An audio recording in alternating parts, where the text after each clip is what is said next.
주식을 매수할 유리한 시점이 또 있다. 2단계의 상승세를 확실히 탄 주식이 MA 가까이로 되돌아가며 몇 번 조정을 거치는 때가 바로 그때다. 곧 주식은 다시 저항 지역 위로 돌파하며 상승한다. MA 가까이에서 이루어지는 조정 막바지에 주식을 사들이는 것을 지속적 매수라고 한다. 이때도 물론 반대급부가 있다. 이 경우 가파른 상승세가 기다리고 있을 가능성이 아주 크지만 위험 요소도 많다. 이미 2단계가 진행된 지 한참 지났기 때문에 돌파 지점이 아니라 붕괴의 시초가 될 수도 있다. 이런 식의 매수는 투자가보다는 트레이더에게 적합하다. 그러나 전체 시장이 호황인데다 초기의 돌파 시점으로 되돌아갈 기회가 별로 남지 않았다면 투자가도 2단계 후반에 나타나는 이 기회를 흘려보내서는 안 된다. 물론 전체 시장이 호황 초기일 때는 바닥인 1단계 막바지에서 벗어나려는 좋은 조건의 주식이 많기 때문에 투자가까지 지속적 매수에 나설 필요는 없다. 그러나 1986년에서 1987년 같이 시장의 상승 장세가 수그러드는 시점에서는 2단계 초기에 있는 좋은 조건의 주식이 별로 없고 이미 상승한 주가가 제공하는 다양한 변수만 있기 때문에 이때는 투자가도 기회를 잘 잡아 지속적 매수를 해야 한다. 자료 17번은 이런 식의 매수가 어떻게 이루어지는지 잘 보여준다. MA는 분명히 상승하고 있다. 이것이 중요하다. 마라토너가 결승점에 다다르기 위해 힘을 아껴두는 것처럼 2단계에 들어간 주식도 마찬가지다. MA가 상승 장세를 보이다가 곧 평평해진다면 아무도 그런 주식은 원하지 않을 것이다. 비록 그 주가가 조정을 거친 뒤 돌파한다 하더라도 우리가 원하는 튼실한 몸통은 없는 셈이다. 대신 이 차트와 비슷한 추세를 보이는 주식을 찾도록 하라. 이런 주식은 아직 올라갈 수 있는 힘을 갖고 있다. 스위프트 에너지는 내가 말한 바를 그대로 보여주는 예다. 몇 년 동안 1단계의 바닥세를 형성한 후 주가는 1986년 초 2와 8분의 1에서 돌파했다. 향후 6개월 동안 스위프트 주식은 150% 이상 상승률을 보이며 5와 8분의 3으로 멋지게 상승했다. 그러자 일반 투자자와 심지어 일부 전문가까지 주가가 너무 올랐다고 호들갑을 떨기 시작했다. 그러나 사실은 그렇지 않았다.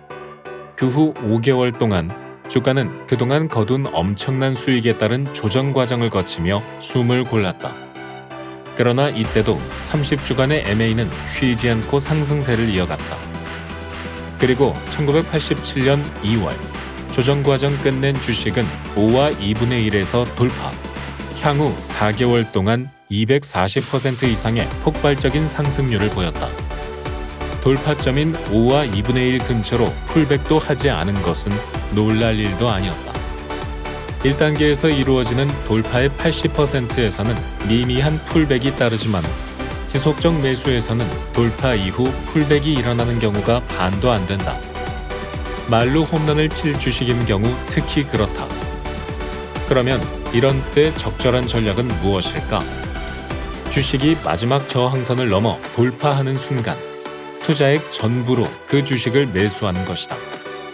공식적인 규칙은 없지만 몇 년을 보고 투자하는 사람이라면 2단계 초기에 75%에서 80%를 매수하고 나머지는 변동에 따라 추후에 매수하는 것이 제일 낫다고 말할 수 있다. 반면 트레이더는 그 비율을 반대로 한다. 즉, 이미 2단계에 진입해 있다가 MA 근처에서 숨고르기를 끝내고 두 번째 돌파를 바로 앞둔 때에 투자액의 80%를 쏟는다. 나머지 20%는 2단계 초기에 매수하면 된다. 스트레스 없이 매수 결정하기. 주식이 1단계 바닥세에서 2단계로 진입하는 과정을 찬찬히 살펴보자. 그래야 언제 주식을 매수해야 할지 분명히 보이기 때문이다. 자료 18번을 보고 XY 주식이 8 부근의 지지선과 12의 저항선 사이에서 어떻게 움직이는지 주목하라. 움직임은 모두 30주간의 MA 근처에서 일어나는데 30주간의 MA가 급락을 멈추고 평평해지기 시작하는 시점을 주시하라. 이때 주식이 저항선인 12를 돌파한다면 주식을 매수하기에 완벽한 시점이 될 것이다. 그런데 만일 이런 신나는 돌파가 근무 중이나 휴가 중에 일어났거나 저녁에 신문을 펼치고서야 이 사실을 알게 되었다면 얼마나 실망스러울 것인가. 어제 10일과 2분의 1로 마감한 XYZ 주식이 오늘 밤 무려 2와 2분의 1포인트 상승하여 14가 되었다니.